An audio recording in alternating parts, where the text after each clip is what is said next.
Sabemos todos que el cristianismo no es una doctrina,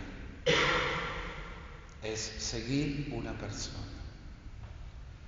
Y hay algo que creo no debe haber en el mundo, algo similar. Como los evangelios, los hechos de los apóstoles, las cartas, hasta el Apocalipsis mismo, todo el Nuevo Testamento habla de un camino, de un proceso que han hecho los discípulos. No es un proceso fácil. Ellos son los primeros y se encuentran con toda una novedad que jamás hubiesen imaginado.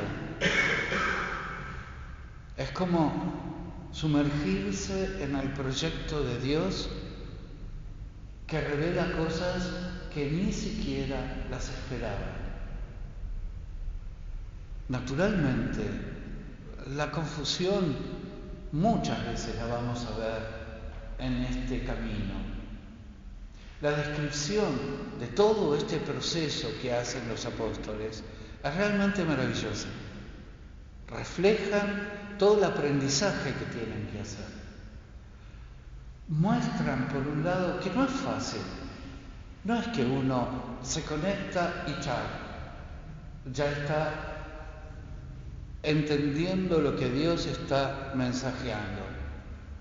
Es mucho más complicado.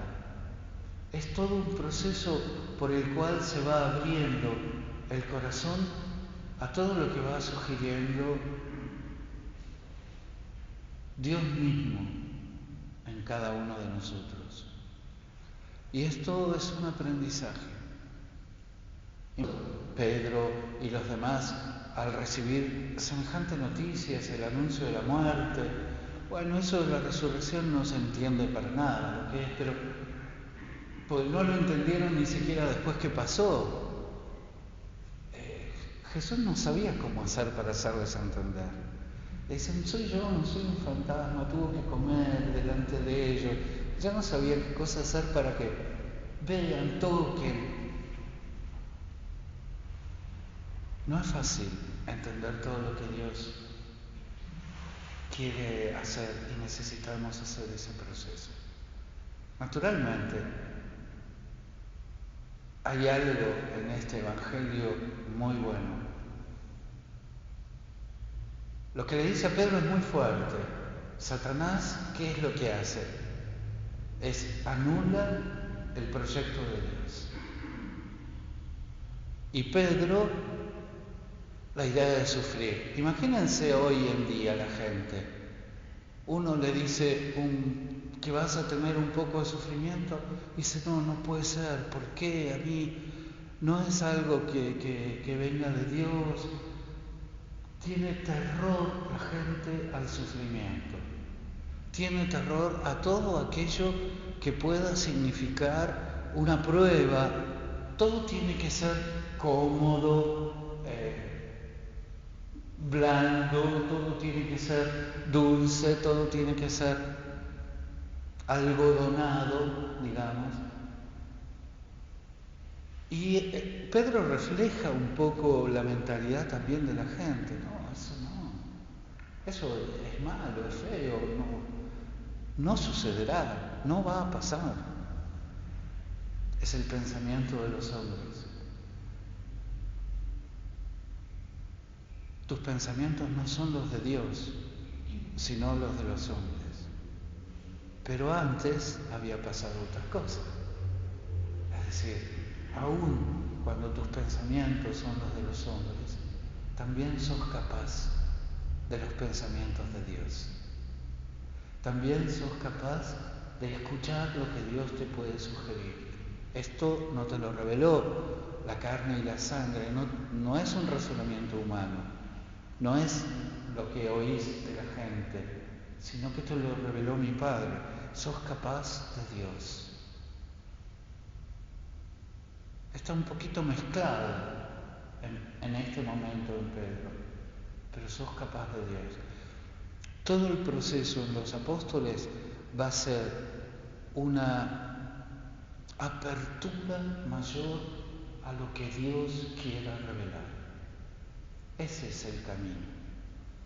Es una apertura mayor a lo que Dios pueda revelar y quiera revelar.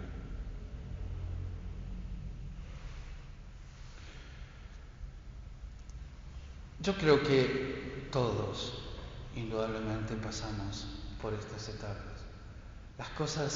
Muchas cosas se van aclarando con el tiempo.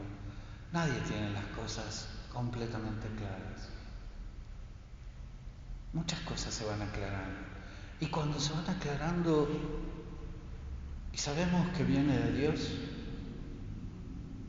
es realmente algo admirable, porque empezamos a hacerlo sin darnos cuenta de todo el alcance que puede tener, pero después ese alcance se amplía mucho más allá de nosotros mismos. Pienso en el proceso que hace Clara. Este camino que está muy graficado por los 3 lugares. Está muy bien graficado. Es decir, el monasterio del que hablábamos ayer de San Pablo de las Abadesas era un monasterio sumamente rico. Tenía un patrimonio tanto igual o mayor al mismo obispo de Asís. Era un monasterio muy rico. Y ella, pudiendo entrar como monja, opta a entrar como sirvienta. La dote que tenía, que le hubiese permitido entrar como monja, se la da a los pobres y entra como sirvienta, haciendo un trabajo vil, distinto a su condición, pero no le alcanza. Cuando se apacigua un poco el ánimo de los parientes, sale de ahí. No le alcanza. Y se va a la iglesia, no es un monasterio, es una nueva forma, dentro de las nuevas formas de vida religiosa femenina del Santo Ángel de Panza. Es como que después de eso ve qué es lo que ocurre en esa forma. Después que estuvo Clara, se transformó también en un monasterio muy rico, pero en ese momento no. Era un poco una alternativa de vida religiosa femenina bastante común en esos tiempos. Y ahí pudo ver un poco qué era lo alternativo, lo que se buscaba, pero ni siquiera eso le alcanzó, hasta que llega a San Damián. Y le da a su vida un color muy particular. Una de las cosas que pienso que hay que subrayar, porque no solamente es una opción de vida comunitaria religiosa, es una opción profética, la del trabajo con sus propias manos. Había muchos, esto era algo bastante común en el pensamiento general. Tiene una dimensión sumamente eclesial. Es como el deseo de las nuevas formas de vida religiosa que querían ver a una iglesia que viviera no tanto de rentas, sino una iglesia que viviera del fruto del trabajo de sus manos. Tiene una implicancia eclesial muy importante. Es como el modelo de lo que tiene que ser la iglesia. Y les aseguro que esto es algo grandioso, sumamente importante. Una iglesia que vive de rentas, y esto se los digo incluso por experiencia propia, no da nada. Perjudica a la gente, perjudica a los que viven en ella y no da nada realmente. si no se asume la necesidad del trabajo con las propias manos, no se construye. Pero hay otra cosa. Bueno, muchas cosas, al menos de lo que leí, no sé, ustedes me van a matar después, pero muchas cosas de Clara y Lava, ¿no? Era su trabajo. Pero muchas cosas de su trabajo las regalaba a todas las iglesias del valle. Es una hermosa forma de hacerse presente, ¿no? Pero es una forma distinta de concebir el trabajo. Y en el fondo hay una forma distinta de concebir una justicia. Es la superación de una justicia retributiva a una justicia. La justicia retributiva es: yo te doy esto, vos me das esto a cambio. Tiene que ser, yo no puedo darte más de lo que vos me das, porque ya sería una injusticia. Yo trabajo, vos me pagás, no me podés pagar menos del trabajo si no me estás esclavizando, etc. No hay lugar a la gratuidad. No hay lugar a la gratuidad. La justicia, de hecho, es la concepción del Evangelio.